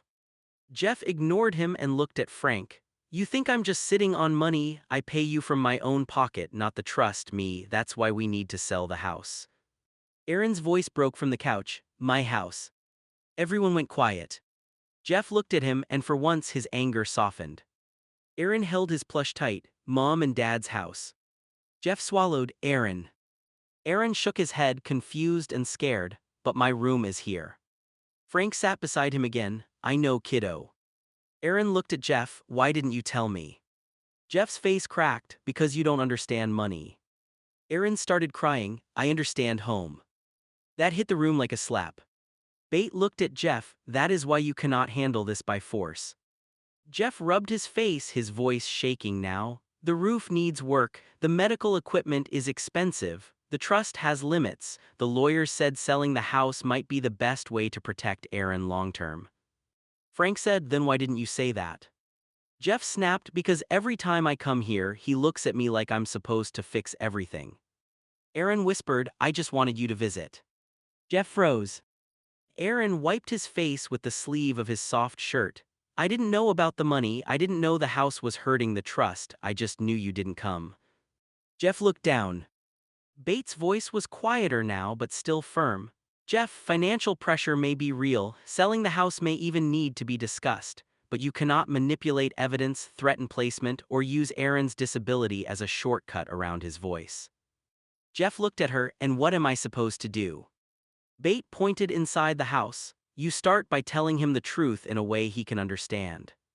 Geoff looked terrified. Frank moved closer to Aaron. Aaron, do you want to hear this now or do you need a break? Aaron's hands shook around the plush. I want to know. Frank nodded, okay, we go slow. Geoff stepped inside but Frank held up a hand. Not too close, Frank said, give him space. Geoff stopped. Aaron looked at him with wet eyes, is my house dying? Geoff's face crumpled for a second, no, but it costs a lot to keep it. Aaron blinked trying to follow. Geoff continued, slower, Mom and Dad left money for your care, that money is supposed to help you live, pay for care, pay for things you need. The house costs a lot too, some people think selling it could help pay for your future. Aaron stared at him, but then where do I go? Frank immediately said, that is the question that matters. Bates nodded, exactly. Geoff swallowed, maybe a smaller place, maybe a care home, maybe another setup. Aaron started breathing fast, no home, please. Frank took his hand, breathe with me. Aaron shook his head, no home. Geoff looked panicked, I didn't mean tonight. Aaron cried harder, you said home before. Frank looked at Geoff, this is why words matter. Bates stepped in, Geoff, stop talking placement like a threat, start talking choices. Geoff looked at Aaron, I'm sorry. Aaron froze. Geoff's voice shook, I'm sorry I said it like that, I'm sorry I made you feel like I was throwing you away. Aaron stared at him stunned. Geoff wiped his eyes quickly, angry at himself for crying. I don't know how to do this, I don't know how to take care of you, I don't know how to be Mom and Dad, and I'm scared the money will run out and then you'll have nothing. Aaron whispered, I have Frank. Geoff looked at Frank then away. Frank said, and Aaron needs more than me, he needs a plan. Bate nodded. A real plan, with Aaron included as much as he can be, with doctors, lawyers, trust records, care costs and housing options explained clearly, not threats, not edited recordings, not surprise visits. Dean crossed his arms, and not Bate risking her job because you two have history. Bate's face hardened. Dean is right, Geoff, whatever happened between us is over. It does not change my duty. From now on, another worker may need to be assigned because this is a conflict. Geoff looked at her, so you're leaving me too. Bate said, this is not about you being left, this is about Aaron being protected. Aaron looked between them. Bate can't help. Bate softened, I can make sure the right people get involved, but I can't secretly help Geoff. Aaron nodded slowly, still confused, because that's lying. Yes, Bate said, and lying would hurt you. Aaron looked at Geoff, did you lie? Geoff closed his eyes.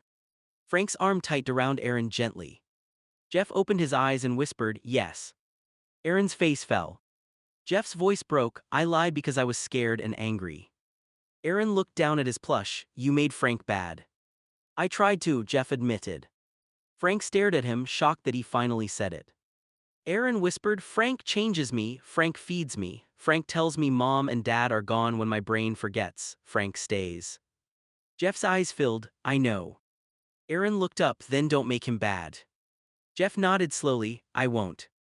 Bate took a breath. This is what happens next. I'm documenting the conflict, the financial concerns, the edited recording, and Aaron's statements.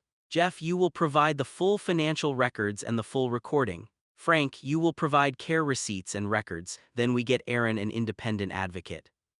Frank nodded, good. Aaron looked scared, what's advocate? Frank answered gently, someone whose job is to help people listen to you. Aaron looked at Bate, not Geoff. Bate said, not Geoff, not Frank, someone for you. Aaron thought about that, then nodded. Geoff stood there, looking smaller than he had all day. Aaron held his plush tighter. If the house has to go, do I get to say goodbye? Frank closed his eyes, heartbroken. Bate's face softened. Geoff's voice cracked, yes, if that ever happens, you get to say goodbye. Aaron nodded, tears rolling down his cheeks. And my room. Frank said, we'll take pictures, we'll make a memory book page, nothing happens fast, nothing happens without a plan. Aaron looked at Geoff, and you come. Geoff looked at him. Aaron's voice shook, not money, you. Geoff wiped his face again, I'll come. Dean said quietly, don't say it unless you mean it. Geoff looked at Dean, then back at Aaron. I'll come, Geoff said again, I don't know how to do this right, but I'll come. Aaron stared at him for a long moment. Then he whispered, okay. It was not forgiveness. Not yet. It was only one small word. But in that house, after threats, lawyers, lies, and fear, one small word was more than anyone expected. Geoff stood in the living room, looking smaller than he had all day. Aaron was still on the couch with his plush in his lap. Frank sat beside him, one arm close enough to comfort him but not holding him too tight. Dean stood by the window, watching Geoff carefully. Bate stayed near the door with her folder in her hand, still professional, still guarded. Geoff looked at Aaron first, then at Frank. Frank, Geoff said quietly, I'm sorry to you too. Frank did not answer right away. Geoff swallowed hard, I was scared for all of this to come out. Frank's face stayed tense, all of what? Geoff rubbed his hands together, that I couldn't handle it, that I didn't know what I was doing, that the trust was getting eaten up, that the house was too much, that I was paying you from my own pocket because I didn't want Aaron's money to run out faster. Aaron blinked, trying to follow. Geoff looked at him, I failed Mom, I failed Dad, I failed Aaron, his voice cracked. And I failed you too, Frank. Frank looked down for a second, jaw tight. Geoff kept going before he lost his nerve. I was trying to keep the house, that's why I didn't come check up on you guys. I told myself I was helping because I was handling the money. I told myself staying away made it easier. Aaron whispered, easier for who? Geoff's eyes filled. For me, he admitted, not for you. Aaron looked down at his plush. Geoff turned back to Frank. I should have come here, I should have asked how bad the nights were, I should have asked what Aaron needed. Instead, I sent money and acted like that made me a good brother. Frank's voice was low, you didn't just stay away, Geoff, you tried to make me look like I was using him. I know, Geoff said, and I'm sorry. Dean crossed his arms. Sorry doesn't fix edited audio. Geoff nodded, I know. Bates stepped in. It also does not erase the report. The conflict still has to be documented. Geoff looked at her, I understand. Frank studied him carefully, do you? Geoff looked back at Aaron, I think I'm starting to. Aaron's voice was small, you didn't come because of the house. Geoff nodded sadly, I thought if I worked on the money and the house problem I was helping you. Aaron's eyes watered, but I needed you. I know, Geoff whispered. Aaron squeezed his plush, Frank was here when my brain forgot. Geoff nodded, I know. Frank told me Mom and Dad were gone, Aaron said, his voice shaking, every night. Geoff covered his mouth with one hand and looked away. Frank's eyes got wet but his voice stayed steady. He lives it over and over, he asks for them like it just happened. Geoff whispered, I didn't know it was every night. You didn't ask, Frank said. The words landed hard. Geoff nodded slowly, you're right. Bate looked at Geoff. Then the next step is honesty, full financial records, full recording, full care records, no more threats, no more surprise visits, no more trying to use Aaron's disability against him. Geoff nodded again, okay. Frank looked at him, and no more calling me Matt. Geoff gave a weak, ashamed nod, Frank, I know your name. Frank stared at him, then use it. I will, Geoff said. Aaron looked up, are you still selling my room? Geoff looked broken, I don't know what will happen with the house, but I promise I won't do anything behind your back again. Aaron looked at Frank, can he promise that? Frank answered carefully, he can promise it, then he has to prove it. Aaron turned back to Geoff, you have to prove it. Geoff nodded, I will. Aaron held out his plush a little, not giving it to him, just showing it like he needed Geoff to understand the fragile world he lived in now. This is my home, Aaron said, not because money, because Mom and Dad, because my room, because Frank, because I remember here sometimes. Geoff's face crumpled. I'm sorry, Geoff said again, but this time it was not sharp or defensive, it was tired, real, I'm so sorry, Aaron.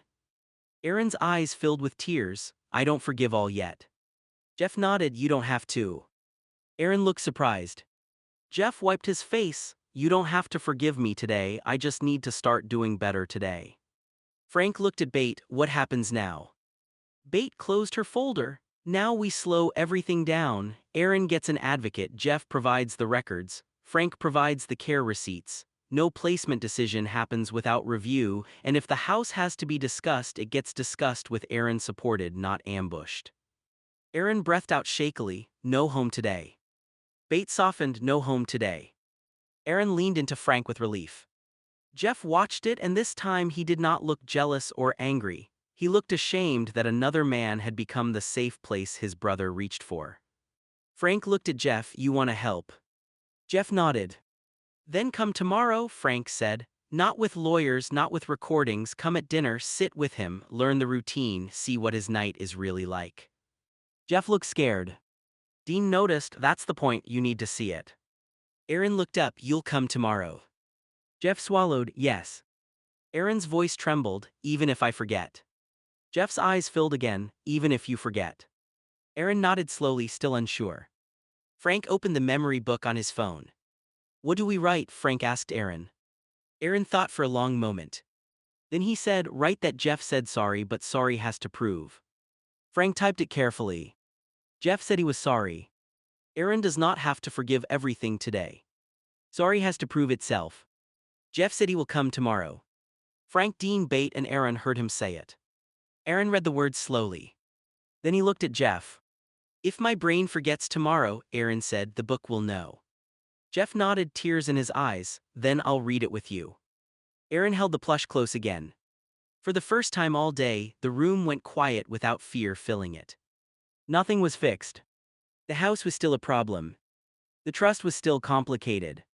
Geoff had still lied. Frank was still exhausted. Aaron was still scared.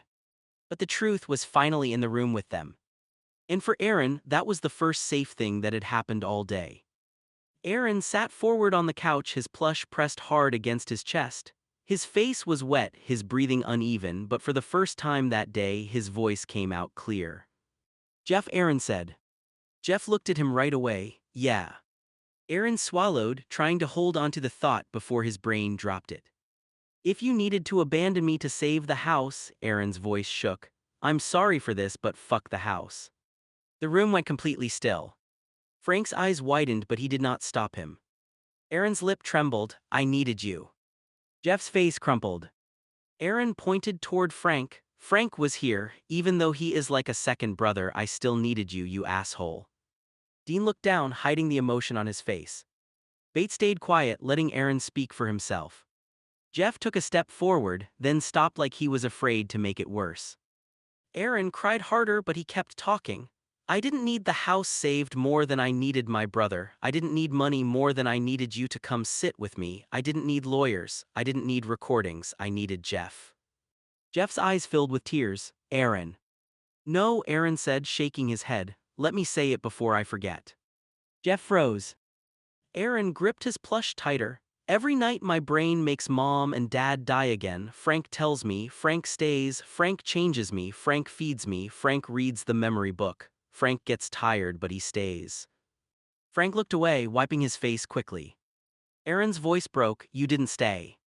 Geoff covered his mouth with one hand.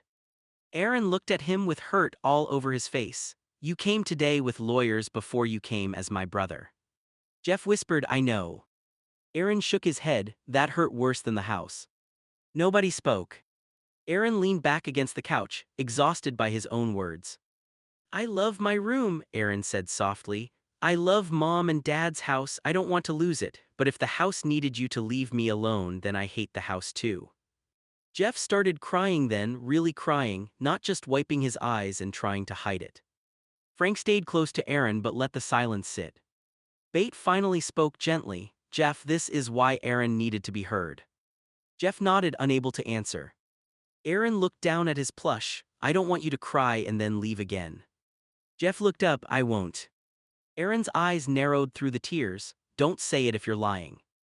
Geoff took a shaky breath. I won't leave like that again. Aaron looked at Frank. Can that go in the book? Frank nodded, voice rough. Yeah, kiddo. He opened the memory book and typed while Aaron watched. Aaron told Geoff the truth. The house mattered, but his brother mattered more. Aaron said Frank was here like a second brother, but Aaron still needed Geoff. Geoff heard him. Geoff promised he would not leave like that again. Geoff has to prove it. Aaron read it slowly, then looked back at Geoff. You come tomorrow, Aaron said. Geoff nodded. I'll come tomorrow. And not to talk house. No, Geoff said, not to talk house. Aaron wiped his face with his sleeve. You come to have dinner. Geoff's voice cracked. Okay. And you learn my night, Aaron said, the bad part. Geoff looked scared again, but this time he did not back away. Okay, he said, I'll learn. Aaron stared at him for a long moment, then leaned back into Frank's side. I'm tired, Aaron whispered. Frank wrapped an arm around him. I know. Aaron closed his eyes, still crying softly. Frank. Yes. Don't let him forget tomorrow. Frank looked at Geoff. I won't, Frank said. Geoff nodded through his tears. I won't forget. Bate wrote one last note in her folder. Dean stood by the window, quiet but calmer now. And Geoff remained in the doorway, finally understanding that the house had never been the only thing falling apart. His brother had been waiting inside it the whole time. The next night the house felt different. Frank had spent most of the afternoon waiting for Geoff to cancel. He kept checking his phone, expecting some excuse, some delay, some message that proved nothing had really changed. But just after dinner time, a car pulled into the driveway. Frank looked through the window. Geoff was there. Frank opened the door before Geoff could knock. Geoff stood on the porch holding bags of takeout, looking nervous in a way Frank had never seen before. Frank raised an eyebrow. You actually came. Geoff nodded. I need to redeem myself. Frank looked at the food, then back at him. That starts with showing up. I know, Geoff said. From the living room, Aaron's voice called out, shaky and surprised. You came. Geoff looked past Frank and saw Aaron sitting on the couch with his plush tucked against his side. His face was full of disbelief, like he had been afraid the memory book was lying to him. Geoff stepped inside slowly. Yeah, Aaron, I came. Aaron stared at him. For dinner. Geoff lifted the bags a little. I bought food. Aaron looked at Frank like he needed confirmation. Frank nodded. He brought dinner. Geoff set the bags on the kitchen table, then glanced at Frank. Frank, I need to talk to you later. Frank's face tightened a little, but he kept his voice calm. Got it. Aaron immediately sat up straighter. About what? Geoff froze for half a second. Frank shot him a look that said, be careful. Geoff took a breath and turned fully toward Aaron. About moving. Aaron's eyes widened. Moving. Frank's jaw tightened. Geoff. Geoff quickly held up his hands. No, not like that, not a home, not a facility. Aaron clutched his plush. Then what? Geoff swallowed. So all of us can live together. The room went quiet. Frank stared at him. What? Geoff looked nervous but serious. I was thinking about it all night. The house costs too much. Frank is doing everything alone. Aaron needs family. I can't be mom and dad, but I can stop hiding. Aaron blinked, confused. All of us. Geoff nodded. You, me, and Frank, maybe Dean nearby if he wants to keep helping. A place that works better. One floor, safer bathroom, better doors for equipment, less cost than keeping this house falling apart. Aaron looked down at the floor. But my room. Geoff's face softened. I know. Aaron's breathing got uneven. Mom and Dad's house. I know, Geoff said again, quieter. Frank stepped closer to Aaron. Kiddo, breathe. Nobody is packing anything tonight. Aaron looked at him. Promise. Frank nodded. Promise. Geoff said, I'm not saying we do it tomorrow. I'm saying maybe we make a plan together, with you included, with an advocate, with Bate or whoever takes over the case, with the lawyers doing it right. Aaron stared at him. You want to live with me? Geoff's eyes filled a little. Yeah. Aaron shook his head like the idea hurt. Why now? Geoff looked down at the food bags. Because yesterday you said fuck the house. Frank almost reacted but stopped himself. Geoff looked back at Aaron. And you were right. I kept telling myself I was saving your home, but I was losing my brother. That was stupid. That was selfish. Aaron's lips trembled. You called me your brother. Geoff's face broke. You are my brother. Aaron looked at Frank. He said it. Frank nodded softly. I heard. Aaron looked back at Geoff. Would I still have my stuff? Yes, Geoff said immediately. Your bed, your plush, your memory book, your pictures. We would take pictures of your room. We could save things from the house. We could make your new room feel like yours. Aaron frowned, trying to understand. Would Frank come? Geoff looked at Frank. That's what I need to talk to him about. Frank crossed his arms. You don't get to decide my life for me. I know, Geoff said quickly. That's why I said talk, not tell. Dean, who had been quiet near the kitchen doorway, finally spoke. That's new for you. Geoff nodded, accepting the hit. Fair. Aaron looked at Dean. Dean too. Dean gave a small smile. I'm not moving in with all this drama, buddy. Aaron's face fell a little. Dean added, but I'll still come around. Aaron nodded, relieved. Frank looked at Geoff. Before we talk moving, you need to prove you can get through dinner. Geoff nodded, okay. Aaron looked at the bags. What food? Geoff smiled faintly. Chicken, mashed potatoes, mac and cheese, and those soft rolls Mom used to get from the place on 3rd. Aaron froze. Frank noticed immediately. Aaron. Aaron's eyes filled with tears, but not the same scared tears as before. Mom got those, Aaron whispered. Geoff nodded. Yeah, she did. Aaron looked at the bags like a memory had opened in front of him. She put butter on mine. Geoff's voice cracked. Extra butter. Aaron nodded, crying now. Extra butter. Frank stood still, letting the moment happen. Geoff pulled out the food slowly, then prepared Aaron's plate the way he remembered. Soft chicken cut small, mashed potatoes, mac and cheese, one roll with extra butter. He brought it over and set it on the tray in front of Aaron. Aaron looked at the plate, then at Geoff. You remember? Geoff wiped his eyes. I remember some things. Aaron whispered, I thought you forgot me. Geoff shook his head. I didn't forget you. I ran from you. That's worse, and I'm sorry. Aaron stared at him for a long time. Then he picked up a small piece of roll and took a bite. Frank watched, surprised. Dean whispered, well, damn. Aaron chewed slowly, then looked at Geoff. It tastes like Mom. Geoff sat down across from him, tears running down his face now. Yeah. For a few minutes, nobody talked about houses, trusts, lawyers, or care plans. They just ate. Aaron ate more than Frank expected. Geoff watched every bite like he was learning how much he had missed. Frank stayed beside Aaron, helping when needed but giving Geoff space to see the routine. After dinner, Aaron leaned back, tired but calm. Geoff looked at Frank. Does he always need help like that? Frank nodded. Most nights. Aaron mumbled, I can do some. Frank smiled gently. Yes, you can, you did good. Aaron looked at Geoff. Did I do good? Geoff nodded. You did. Aaron looked down, shy. Mom used to say that. Geoff's face softened. I can say it too if that's okay. Aaron thought about it then nodded. Okay. Frank picked up the memory book. Want to add tonight? Aaron nodded. Frank typed while Aaron watched. Geoff came for dinner. Geoff brought food Mom used to buy. Aaron remembered the rolls with extra butter. Geoff said he wants to talk about a new plan where Aaron is not sent away. Nothing is happening tonight. Aaron gets to be part of the plan. Geoff has to keep proving sorry. Aaron read it slowly. Then he said, add one more. Frank waited. Aaron looked at Geoff. Geoff called me his brother. Frank typed. Geoff called Aaron his brother. Aaron stared at that line for a long time. Then he leaned back against the couch and whispered, that one helps. Geoff lowered his head, crying quietly. Frank looked at him and said, later we talk, but tonight no big decisions. Geoff nodded, no big decisions. Aaron held his plush against his chest, eyes heavy from the long day. Geoff, Aaron asked softly. Yes. You come tomorrow too? Geoff looked at Frank, then back at Aaron. Yes, Geoff said, I'll come tomorrow too.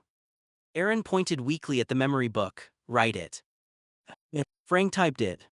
Geoff said he will come tomorrow too. Aaron relaxed when he saw the words. The house was still expensive. The trust was still complicated. Moving was still a scary word. But that night, Geoff came through the door without lawyers. He brought dinner. He remembered the extra butter. And for Aaron, that was the first proof that maybe sorry could start becoming real. Later that night, Geoff finally saw what Frank had been trying to explain. Dinner had gone better than anyone expected. Aaron ate, smiled a little, and even let Geoff sit near him while Frank helped him get ready for bed. Geoff watched quietly as Frank followed the routine with patience Aaron clearly trusted. Soft pajamas. Fresh diaper. A little water. The memory book. The lamp left on low. Frank read the last page slowly. Geoff came for dinner. Geoff brought food Mom used to buy. Aaron remembered the rolls with extra butter. Geoff said he will come tomorrow too. Aaron's eyes were heavy, but he still looked at Geoff. You come tomorrow? Aaron asked again. Geoff nodded. I'll come tomorrow. Aaron.